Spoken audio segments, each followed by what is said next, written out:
Notre époque est une ère de connaissances scientifiques et d'avancées technologiques sans précédent. Tout nous semble possible.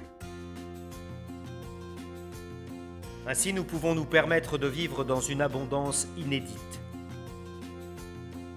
Pour y parvenir, nous utilisons notre planète comme source de matières premières, comme si nos ressources naturelles étaient inépuisables.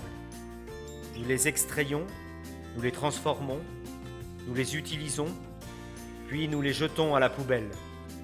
Ce processus porte le nom de « cradle to grave », du berceau au tombeau.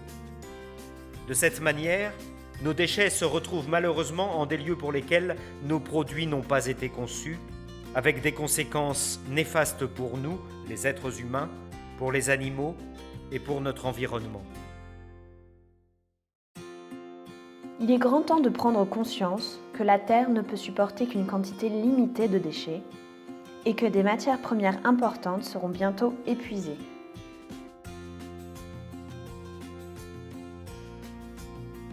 D'ailleurs, les déchets générés aujourd'hui sont autant de ressources irrémédiablement perdues.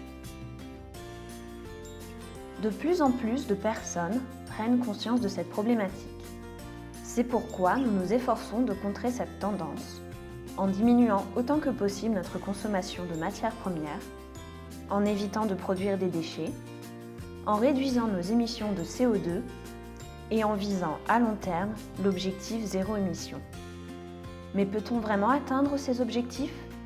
En tant qu'êtres vivants, nous produirons toujours des émissions. C'est un fait. N'y a-t-il donc pas de solution ? Observons le fonctionnement de la nature en prenant pour exemple un cerisier. Lorsqu'il fleurit abondamment et nous éblouit de sa beauté, il est loin d'être économe dans sa consommation d'éléments nutritifs. On ne peut pas non plus dire qu'il soit sans émission. En effet, il produit de l'oxygène, indispensable à l'être humain et aux animaux. Ces feuilles fanées ne sont pas des déchets, mais des nutriments essentiels à d'autres êtres vivants. Ainsi, la nature nous montre qu'il n'y a pas de déchets. Il n'y a que des nutriments. Un déchet est finalement une ressource précieuse au mauvais endroit. La nature est un modèle dont nous pouvons nous inspirer pour faire de nos chaînes de consommation des boucles de matière fermées. Ce principe porte le nom de « cradle to cradle », du berceau au berceau.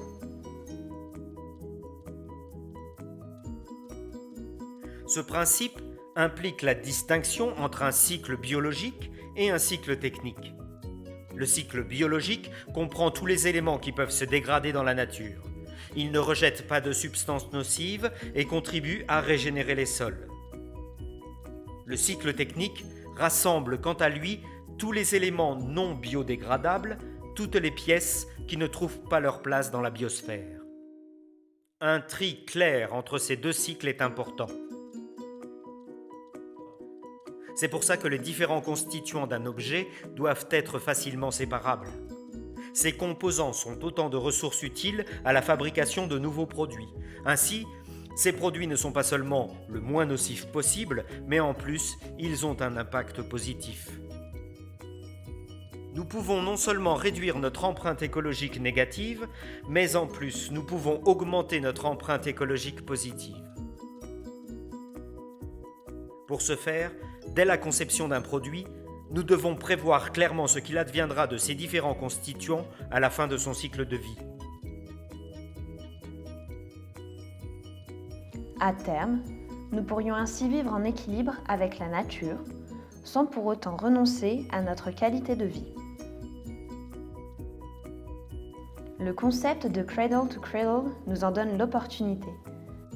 Saisissons-la!